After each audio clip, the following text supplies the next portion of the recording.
What do you wish authors knew about what you do?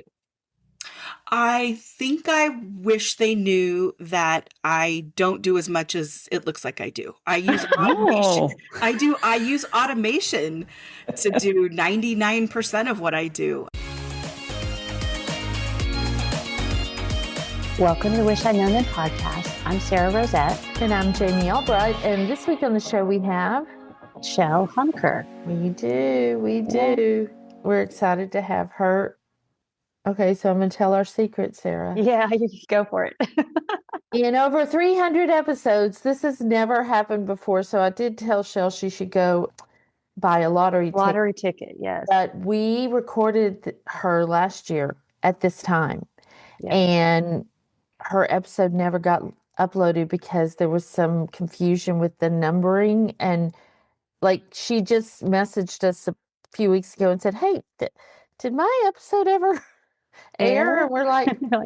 And then we looked and we're like, no. So she was very gracious and came back on the show. And I actually think it was great. Maybe even better than the first time. So I think that you guys are going to love it. Yes, it's a very good interview. And it was so weird because I remember the things we talked about. I was like, yes, of course we talked to you and we already didn't. And I think the numbering thing, I remember Adriel sent a message and said, hey, we're off on our numbering. Do you want me to fix that before the next episode goes out? And I said, yes, please. And I didn't go back and look.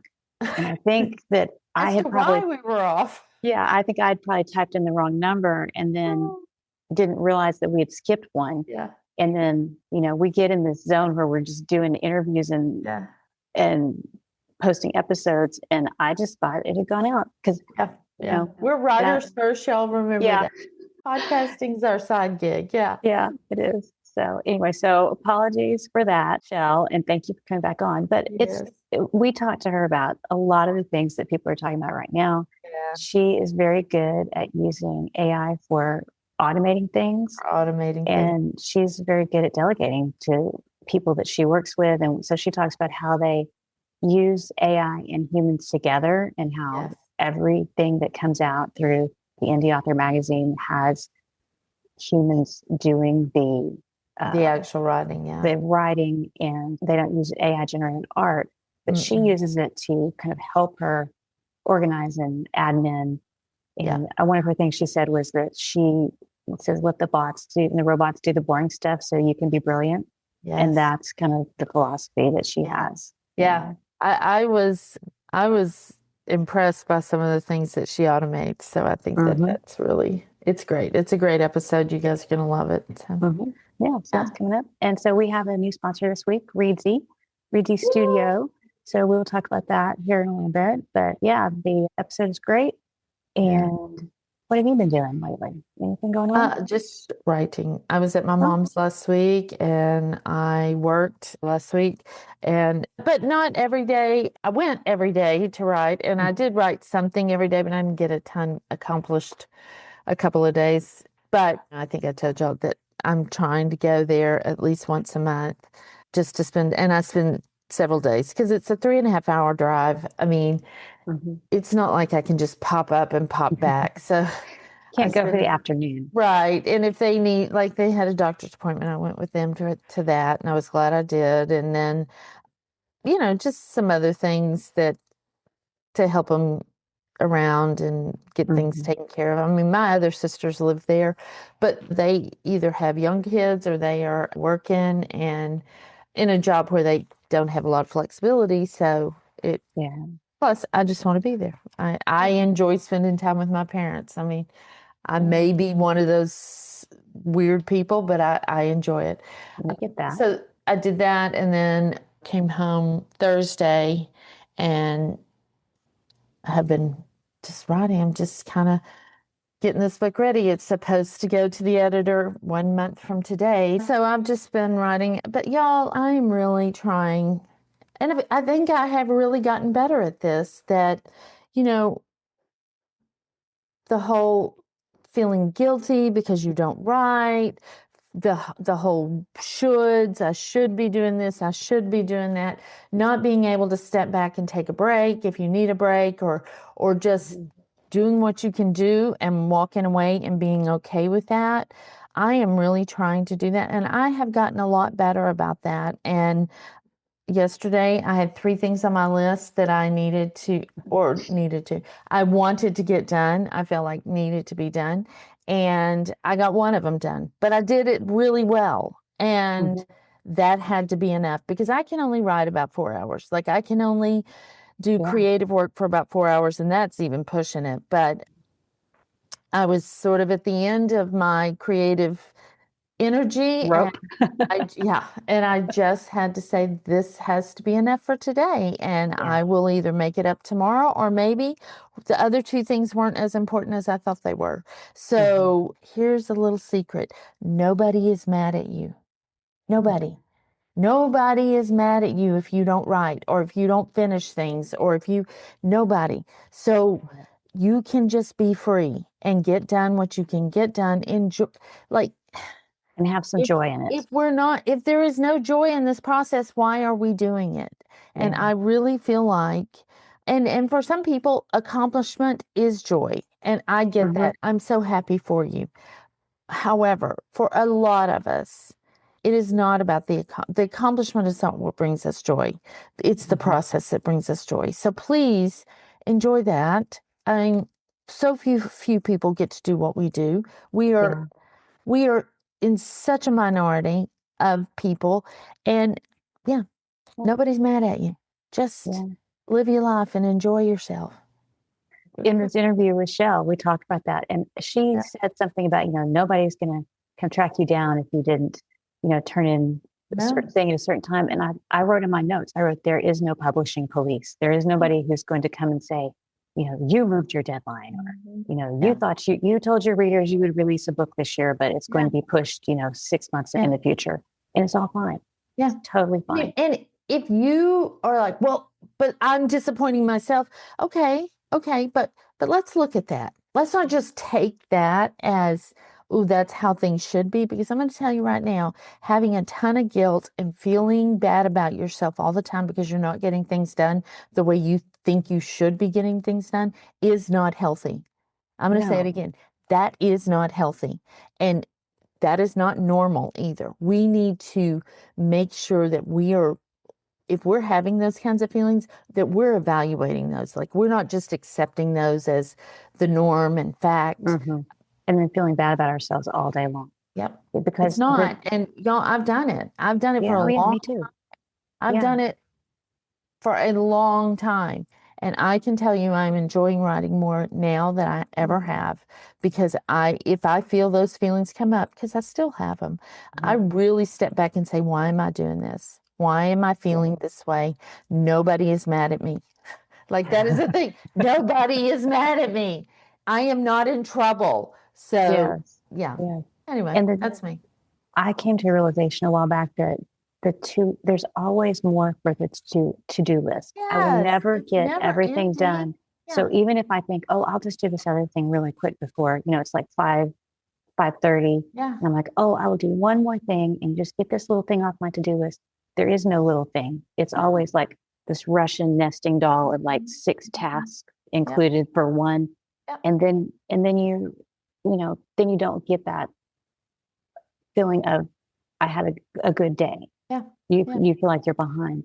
Right. And that's part of, I think, is realizing that there will always be more, and I can only do this much today. Yes. And that's fine. And it has to be enough. It just has to be enough. So anyway, that's my thing. How about you? What's going on with you? So this week I have been doing some more writing and doing tax stuff. I think I'm about to get all that off to the CPA, so that's good. I got swept up into world events this week of everything that's going on, and being military family, totally get it. If somebody you know is deployed, if your family has a family member deployed, totally get it.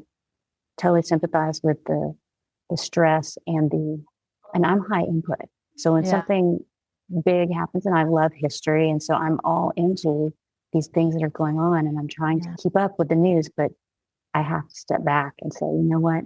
I don't need to know every single thing that's going on every moment of the day. And it's been, that's one thing I'm learning is that I don't have to keep up with all this, and I don't have to personally monitor the situation all day. Right.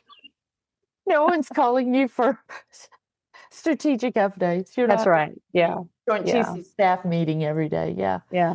Yeah. Yeah, but I mean, you know, you had a husband in the military. I mean, you feel a lot of empathy too Yeah. for those Yeah. families. Just for the people that, and I would say, like, if you're, you know, in that situation now, just lean into your community, wherever it is, and, you know, try not to watch the news as much, and, you know, and stay strong with the OPSEC, because no one gets more questions than a military spouse about, well, where is your husband? What's going on? Where is he? Do you know where he is? Oh, well, what is he here? Is he there? And, you know, and it's not, you're not supposed to talk about that stuff. So just stay strong. It's in social media age, it's really hard to do that. But anyway, so I was thinking about that today. That's kind of on my mind. But yeah, just doing writing. Book is, you know, inching along as always. And I made a t-shirt, Embrace the Creative Chaos. So cute. So I was like, that's pretty much my philosophy right now. It's going to be chaotic, and I'm just going to go with it because I can't form it down into something that's predictable, you know, or palatable even. Yeah, true. You just got to go with it. Oh my gosh. Well, that is great. But let's talk about Reedsy. Yes, we have a corporate sponsor this week, Reedsy, new sponsor. So thank you to Reedsy. And they have this really cool thing. It's called Reedsy Studio. It's a free online app for authors, and you can plan, draft, edit, and format your book. And it lets you create an EPUB and print ready files. And it's really cool. And it's it is very user friendly. It is. I love it because you can leave yourself notes like, check on this, and did I do that? I like that. Yeah. Yeah, it's very user friendly. It's not, if you don't like Scrivener, I would say this could be a good alternative for you. Right. Because Scrivener can be a little intimidating. Yes, it can overpowering. be. It can be. Yeah. Yeah. Well, we appreciate Reedsy. We love Reedsy. I'm telling you, Ricardo and his team over there are just some of the best people. You know, I mean, you and I have been super fortunate that we have known these people since we started indie publishing, and they're good people. We've seen them in all kinds of circumstances, and we know their character. And to me, that's super important when you're working with people. So it really is, especially now with sometimes services pop up and they don't last. And Reedsy's been around for a long time. I've used them for years for translation stuff, and, you know, just finding editing. They can do the ad stuff. I mean, they have such a suite of services that really you should go and check it out. Yeah. So we'll have that link in the show notes. That's reedsy.com/studio. And then they also have templates that will work with Studio. We'll talk about templates next time. But yeah, they have lots of stuff over there. So check those out. And thanks to all our continuing supporters. We really appreciate you guys. We do. Yes. And we will have a supporter episode that will come out the same day as this episode comes out. So if you're a supporter, be sure and go check out the Green Room Chat with Shelle, where we talk about fear and dealing with a lot of these changes and things that are going on. So we have that, and then we have a supporter chat about pen names. We have, I think we're getting close to 20 or so, maybe more than that, of exclusive episodes. Yeah. Cool. Yeah. Very good. All right. Well, we should get on with the interview because this is such a great one. Yes. All right. So here is Shelle. Today, we are really excited to have Chelle Honaker here. Hi, Chelle. How are you? Hi, ladies. I'm great. Thanks for having me. We are so glad you're here. We'll let Sarah read your bio, and then we'll get started. Chelle Honaker empowers authorpreneurs by bridging the gap between creativity and business. As a co-founder of Indie Author Magazine and founder of Author Automations, she helps independent authors navigate the evolving world of publishing with confidence, strategy, and community. That's right. I'm a nerd. I'm a geek. And she is everywhere and into everything. So tell us how you got started working with writers. So I had a trad publishing deal, and I went to the Smarter Artist Conference where I was trying to learn about how I could take control of my own career. And that's where I met you, Jamie. Yes. I turned around and I saw her name tag, and I had read her book literally the night before. So it was a very meta moment. It was very exciting for me because that was my first. You were my So then I went to the 20 Books Edinburgh conference of the next year, and that's where I really decided to switch career paths. I was in the travel industry, and my trad deal was for travel books, and that was where the whole thing sprouted. And then the next year I went to the SPS live show in London in March of 2020, and got locked down and went over to Ireland to quarantine for 4 months and was Zooming with people all day. And that's how the magazine, Indie Author Magazine, was born. And that's how we got started. I can't believe it's been 5 years. I know. It's been a blip. It's gone by so fast. Wow. So that's how it all got started.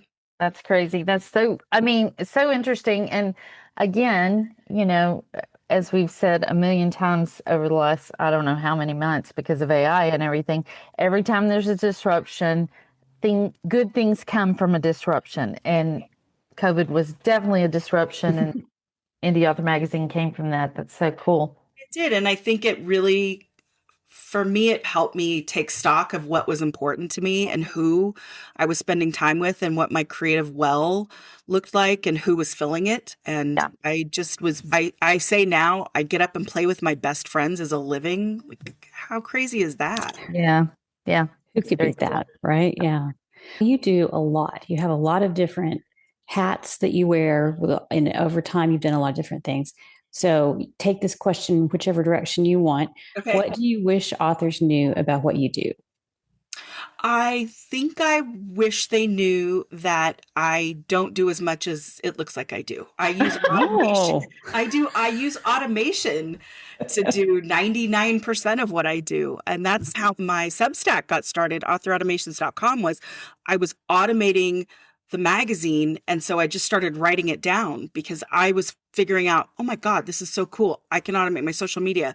I don't have to spend 7 hours on Canva. I can do this and I can do this and I can do this.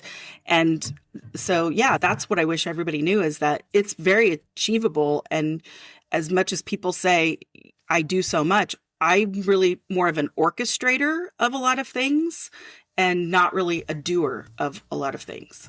So you're really good at delegating, and you use technology. You delegate to technology, right? Delegate to technology, and a team. And I think one of the biggest things, even though I use a lot of AI in my business to do marketing and things, we still have very human people doing very human things. For example, at the magazine, every article is written by a writer. We have 80 plus writers, and we have Nicole Schroeder, who's a phenomenal editor. That's never going to change. We're not going to have any AI written articles.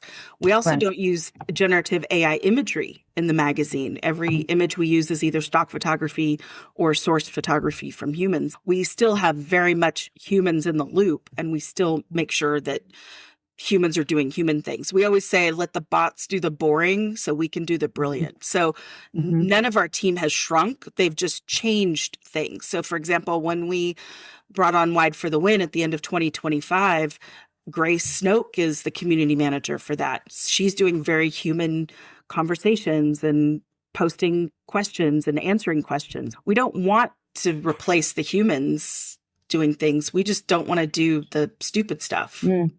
I think that's a dream for all authors, or not all authors, many authors. We don't want to do all this kind of like the repetitive tasks that the point and click and fill this block. You don't want to do all that. So we must talk about this more. We'll get into this. I was going to say, one of the biggest things that I've seen with using automations and AI is not so much that it can do more tasks for me, but it gives me the brain space to not have to constantly task switch between creative and administrative, between maker and manager. That's been the biggest thing for my stress level and for my nervous system, is that I don't feel like I'm constantly putting fires out. I feel like I start the day calm and I end the day calm.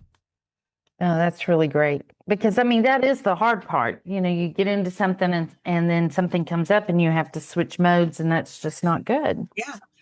Yeah. It's not good for the brain. Constant switching too, right? You get an email and all of a sudden you have to go figure out why your emails aren't going out because there's a DMARC entry, and then you have to figure out what a DMARC entry is, and then you have to figure out you have to back it all up. And now, right, I've got my automations and AI so in tune that I can just say into Telegram, which I use to dictate, hey, go fix this. And it understands and knows how to go fix this. So I've, in a sense, cloned myself. Yeah, that's amazing. That's amazing. Well, what do you wish you'd known about either indie publishing or working with authors, or both? I think it's not so much what I wish I'd known, it's what I've learned now. Okay. And that it's a very relational business. And it is, your success depends on the people that you surround yourself with and that you help and that help you, because it is a very small industry. It really is. And if you do it right, you're giving and generous, then people are very giving and generous back. Right. There's absolutely no way anything that I've achieved is on my own. Everything has been somebody helped me. So that's why I feel incumbent to help people back, because people have been so generous and poured into me. I feel like it's my, not duty, it's my pleasure to say that I can do things for others.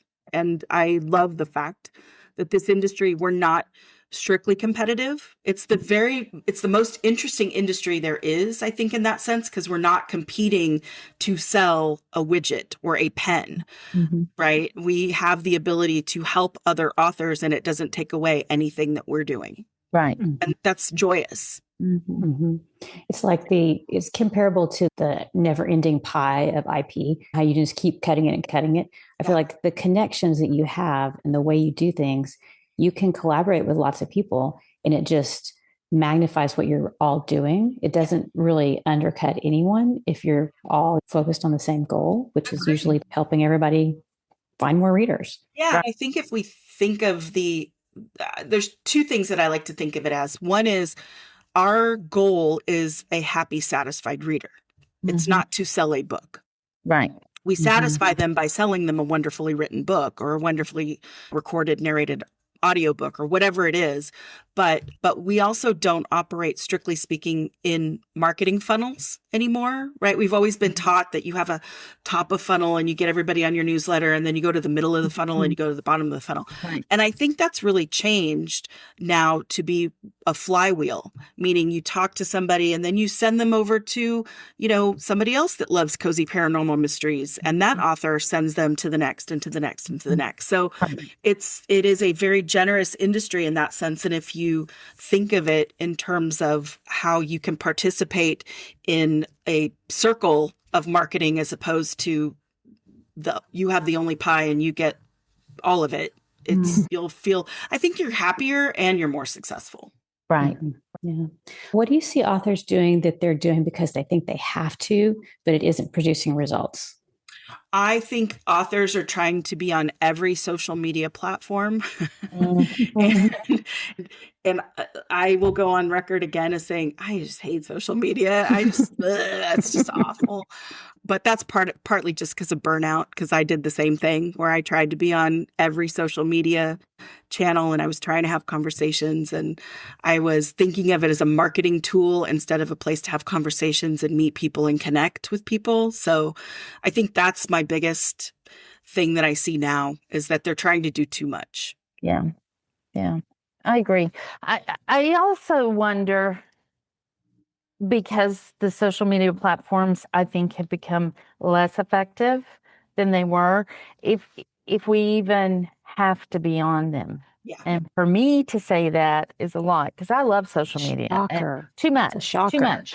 I love it too much. And in fact, I'm asking those questions and starting to have those conversations because I do like it too much. I'm on it too much. And I don't think it's good for me. It's not good for my brain. And I want to know how I can get in and get out without getting sucked in. And that's hard. That's hard for some personalities. It For other is very personalities, hard. it's not. I agree with you. And I think if you're having those second thoughts, because you are very relational and you love having conversations. I post and run. I like stick something in there and then I run away and I don't answer comments or threads. And that's the absolute wrong way to do social media. Right. There are studies that talk about how social media and online behavior is as addictive as opiates and other things. It's really, I don't think we will really know the effects of things for a long time. Right. But yeah, it's a necessary evil. And I also think that the companies that own these social media platforms now have a better understanding of how they keep us addicted with clickbait, rage bait, and all the things. And they also have, especially TikTok, have such a finely tuned algorithm now that it keeps us coming back for more. I know I spend an inordinate amount of time on TikTok, but I'm endlessly entertained. It's a dopamine hit. It's so fun. People are so stinking clever. And I also learn a ton. Me too. I have learned a lot. But I just think short form video is dangerous. I think it's dangerous for kids, but I think for people of a certain age, I think it's dangerous for us too, because we're operating on fewer brain cells than we were when we started. 100%. And I just think I've got to protect them. So I am thinking about things like that. Yeah, I think we all have to. I think that's something we have to think about with AI too, right? What is it doing? Is it dumbing us down? Is it making us better? Where's the creativity stack? I look at those things a lot in terms of ethics and morality. I think we all have to take stock of that. It's AI. I want to be sure that I'm never drifting into AI advocacy as much as I am known for being an AI educator, right? To be sure that people are really thinking about, does this make my life better? Does this make my career better?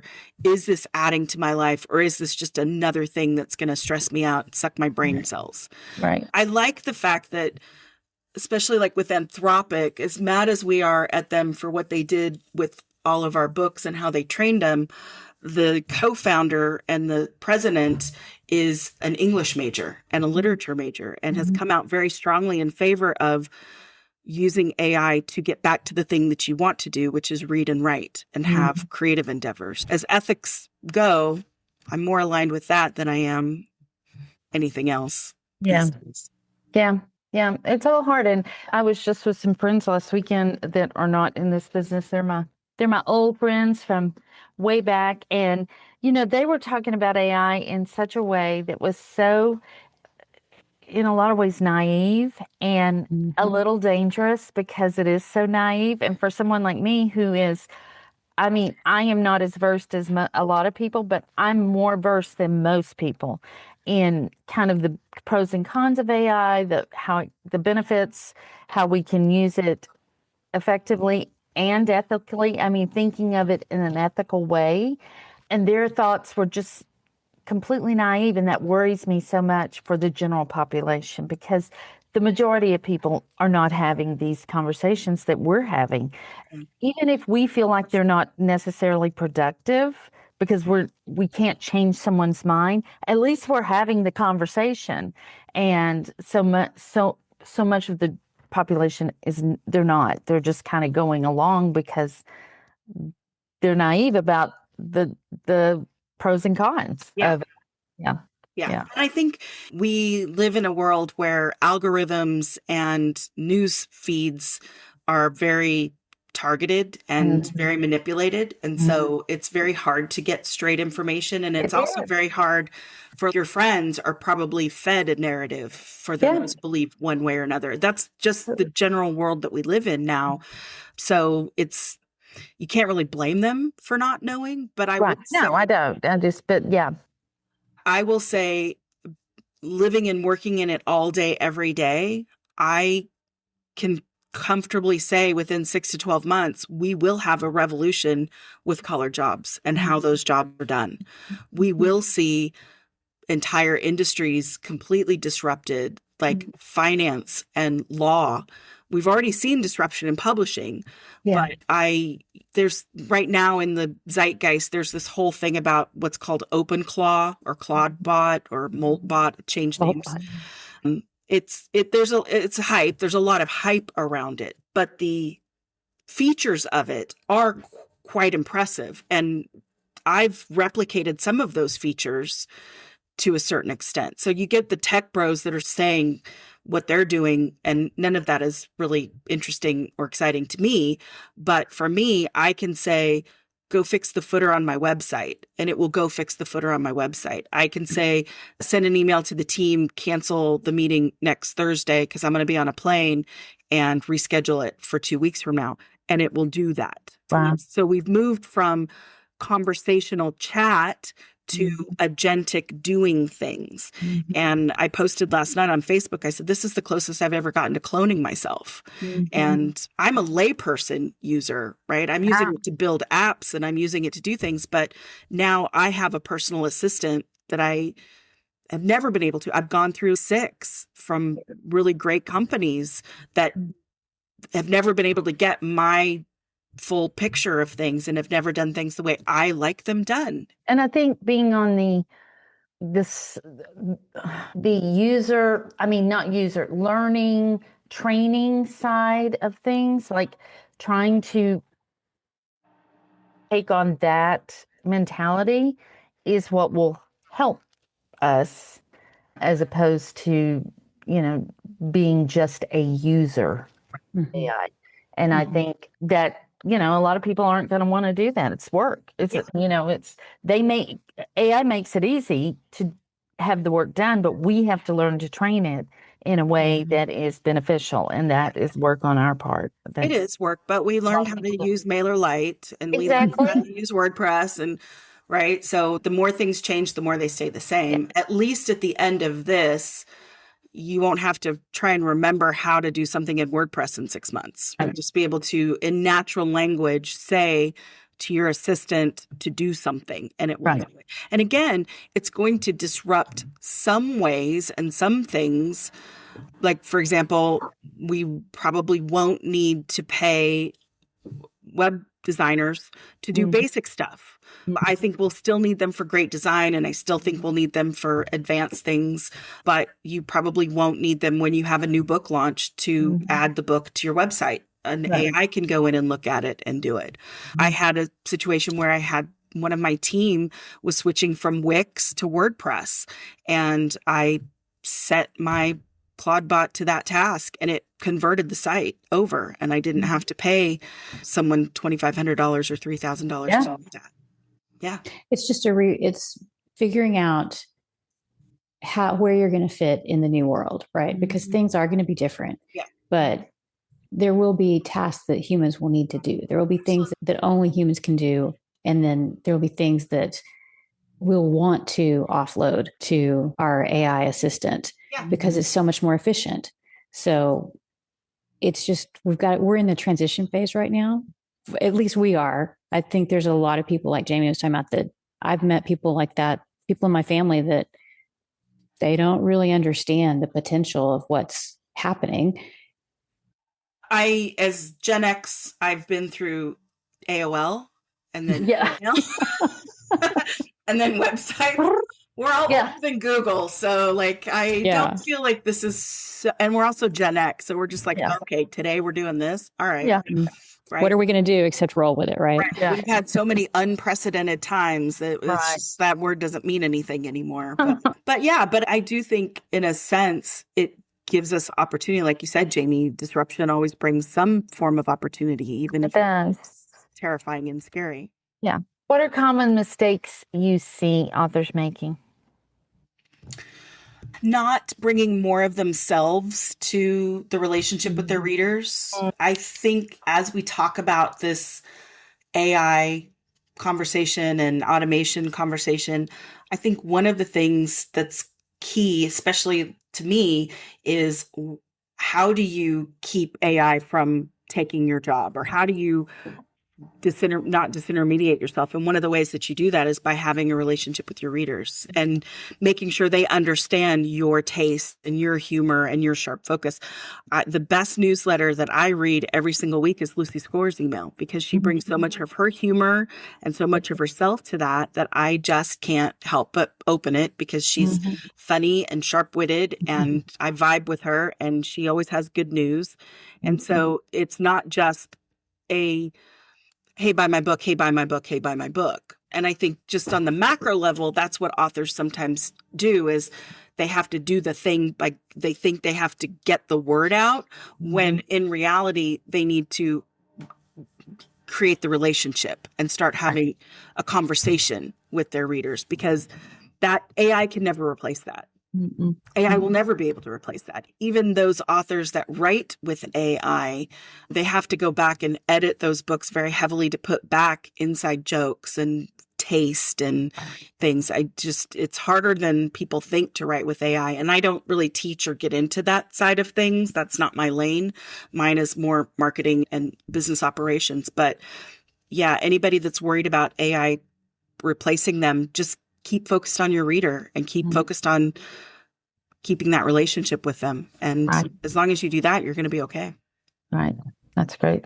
Yeah. Classic advice. It was good before AI, and it will be good after AI, right? Exactly. And I think, again, the more things change, the more they say the same. I was about to say, That's the same thing that Trad said about indie publishing, which for me, I don't define indie as self-published. I define indie as taking charge of your career so that you can use your work as a story and tell it in many different ways. I think that's a shift in our industry that is extremely positive for us as a whole. Because now you can have games and tarot cards and movies and all of that is just going to be that much faster. But as long as you're focused on how it's serving your reader, right? Everything needs to be in service of your reader. That's right. Yeah. And we're uniquely set up to do that. Like that is the entire model of indie publishing. Our readers, we have always, sometimes to the detriment, have always been able to get to us. And you can't do that with a trad published author.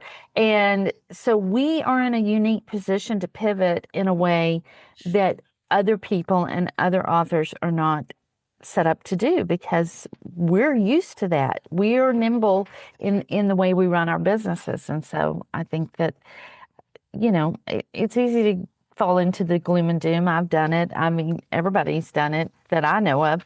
But I think if we think the way we've always thought, which is, what opportunity does this present to us? Then we will be okay. We just have to follow that path and try to stay positive. Yeah. And that's not to say that there are some folks that are introverts that terrifies them. Absolutely. Raising my hand right now, because that is terrifying to me. But there's ways to do that. That's why when we started the magazine, we had an avatar called Indie Annie, because I didn't want to be out front.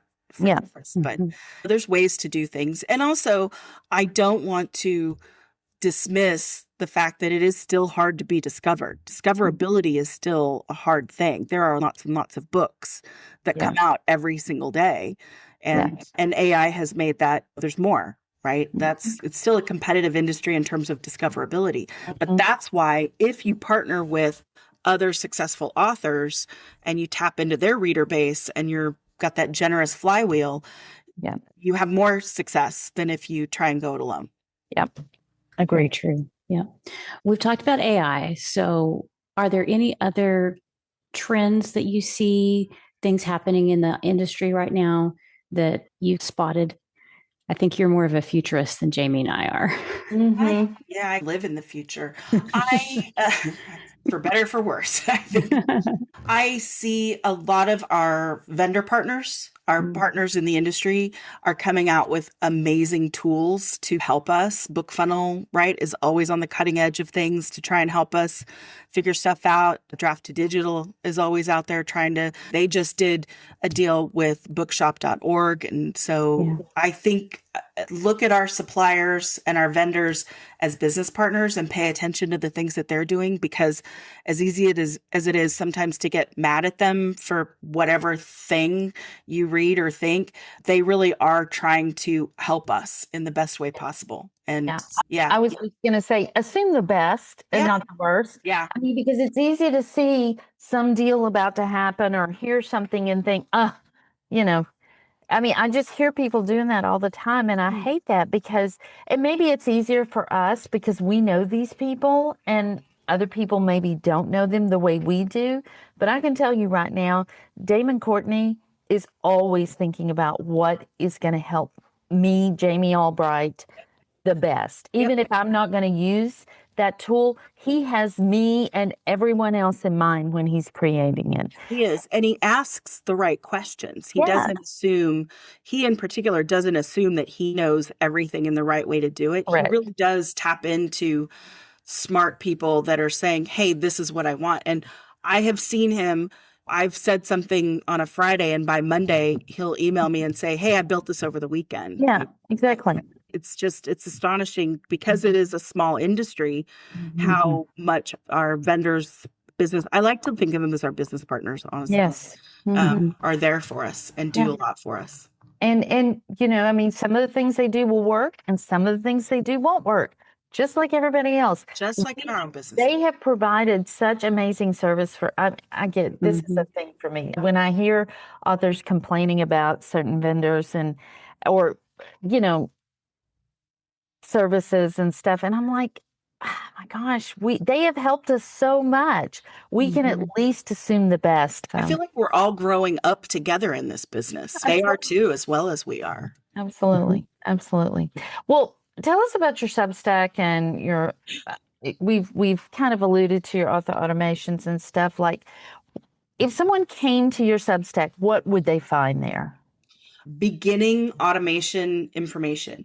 That's the one thing that I've tried to do, is make my Substack, which again, I didn't set out to write a best-selling Substack. It just happened. Right. And it was because I was writing down what I was learning.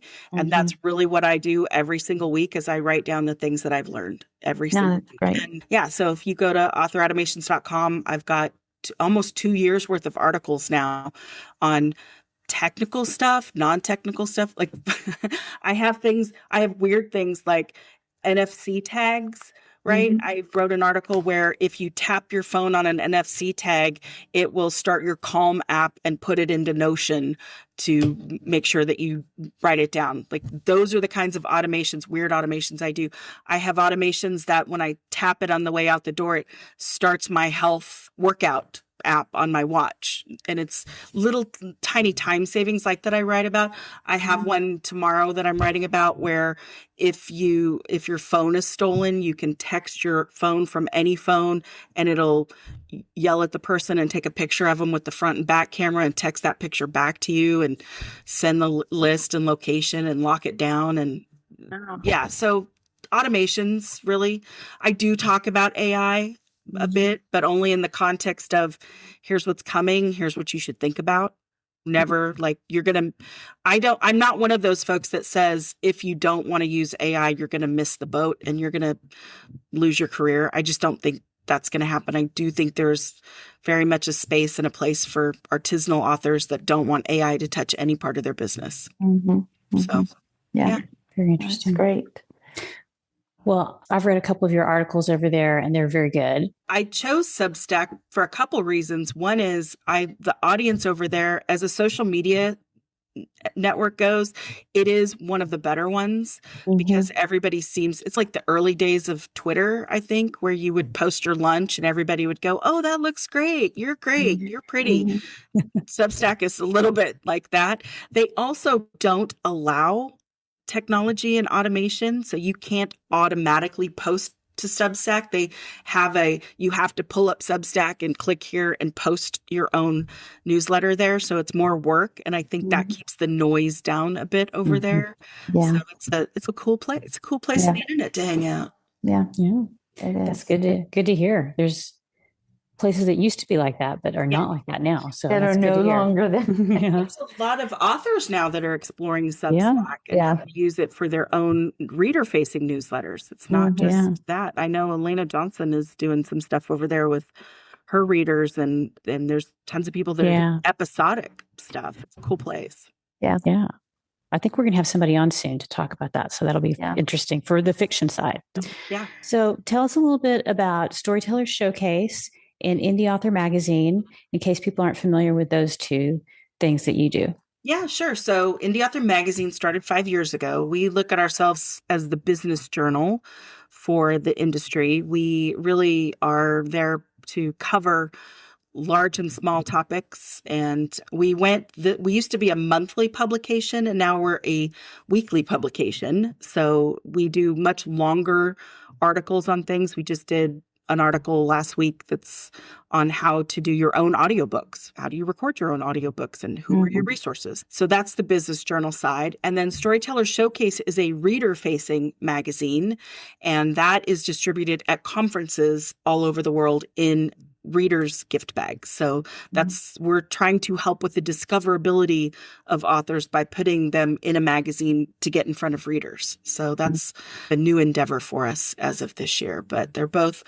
journalistic and editorially edited brilliantly by Nicole Schroeder, who I'm hyperbolic about things. I'll say, oh, this is the greatest thing ever. And she'll go, no, this is a thing. And this is what that thing does. And she takes, everybody, editing is a superpower, and I don't have it. I'm just I'm a golden retriever when it comes to writing. I just write all the exclamation points. Me too. And I love to repeat myself to make a point.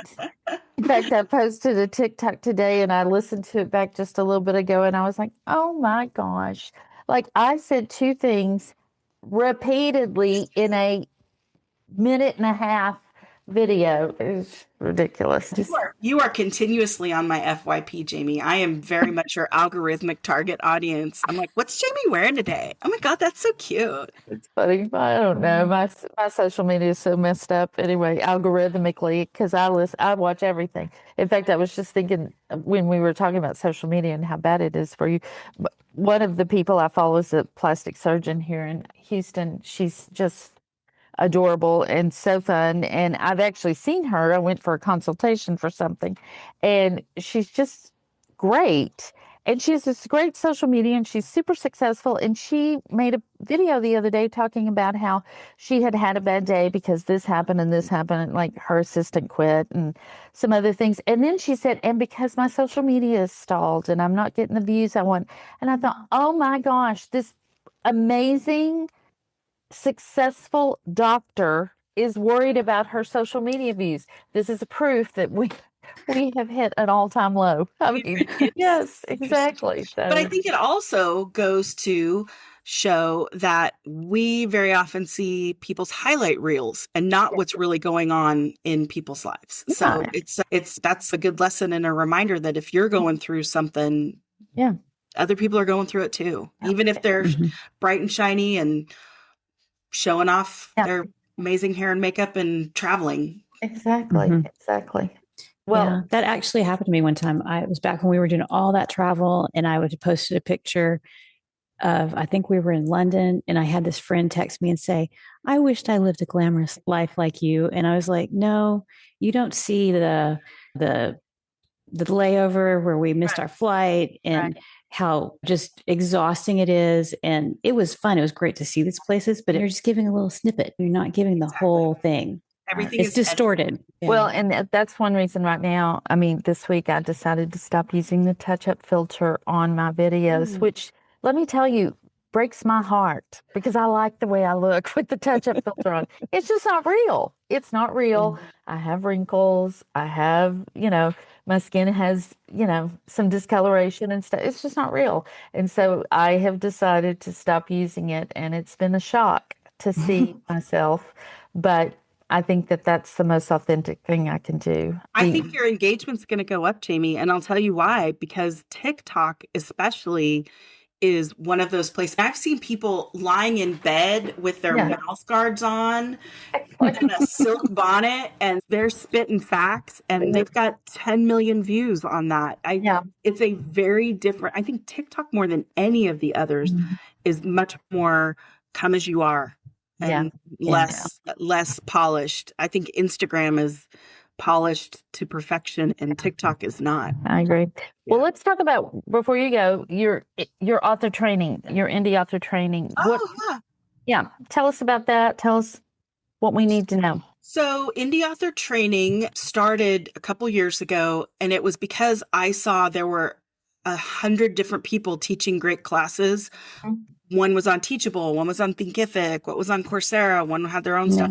And I just thought, you know what? What if we put everybody under one big tent and everybody brought their own courses in there? So it is a marketplace for you to come and learn things from really smart people. So like Jonah Cease has story engines there, and you can learn that. And then we've got webinars every single week. And we get about 300 people on webinars every single week registering and learning stuff. So it's anything from craft to, how to price your books. Celeste Barkley did a big thing on how to price your books correctly. And it's the smartest subject matter experts and people that are doing the work that come and teach. And that's why we exist there. So it's not me, it's not my courses, although I do have some courses there, but it's the idea was to have everybody in one big place so that we could have conversations. So indie author training is webinars, courses, and then we also have a library of product tours. So for example, you can come and learn about Readsy, and you can come and learn about Draft to Digital, and it's not a sales pitch, it's a walkthrough, and we ask them to show us the back end of stuff. So if you're thinking about using a tool, you can go there and learn about it. And you're not looking at a sales page, you're looking at an evaluation, and it helps you decide if that tool is going to be right for you. We also have Wide for the Win community, which is where we also have places where you can come and ask and talk and engage and ask. I say there's no dumb questions, and that's absolutely true. So if you have questions about how to use something or what to use or what people's experiences are, that is a very generous community that I'm really excited that is now part of the Indie Author Magazine family as of December 31st. So how do listeners find that indie author training? indieauthortraining.com. Okay. Wide for the Wind, it's still on Facebook? There's a Facebook group. There's still a really large Facebook group of like 19,000 authors. But then also wideforthewin.com is where all of the courses, Erin Wright still has her courses up there, and there's still a ton of legacy courses that are there. We didn't want to change anything. So everything that you knew and loved about Wide for the Win before is still there. We're just adding to it. Great. That's awesome. Well, we like to ask everybody, what's the best thing you've done to set yourself up for success? Gone to conferences. Yeah. We knew I was going to say that, but everything that's ever happened that's been good for me, for my business, has happened because of a conference, because of an in-person gathering. I can 100% agree with that. Yeah. Large, small, it doesn't matter, but in-person conferences. And you're an introvert. I am an introvert. Isn't that wild? Yeah, I am. There's been a couple of times, especially like with 20 Books Vegas, I was very overwhelmed and had to go up to my room and just decompress for a little bit because it was just very overwhelming, even though Craig Martell did an amazing job of trying to have people and things in place to mitigate that. But yeah, I'm still very drained by conference life. And even still, I raised my hand. And when Joe said, would you come and help me plan Author Nation for 2 years? And I said, absolutely. And I'm really proud and really excited that I was able to do that. But yeah, I leaned into my conference mom mentality when I was doing Author Nation. So yeah, but you moved on from that. I've moved on as the programming director. I'm still helping the team. I'm still on the team and but like we've talked about, I had so much of my own stuff that I had to let one job go. And I made my word for 2025 contraction and sharp focus. I wanted to contract, focus on my stuff. And so I'm still helpful. I still help Joe with automations. I still help Suze with connecting writers. I still evaluate talks and do all the things, but I do it more on my time, and it's not a full-time job anymore. Great. That is great. Nice. This has been great. Thanks for being here. We really appreciate it. Thank you. I'm really glad we got a chance to chat. It's been too long. Us too. Well, we will have all the many links in the show notes, and those will be at wishidknownforwriters.com. If you want to support the podcast, you can go to that same link /support, or you can find us on Substack. And also, don't forget our sponsor for this week is Reedsy, and that link will be in the show notes as well. All right. Bye, everybody. Bye.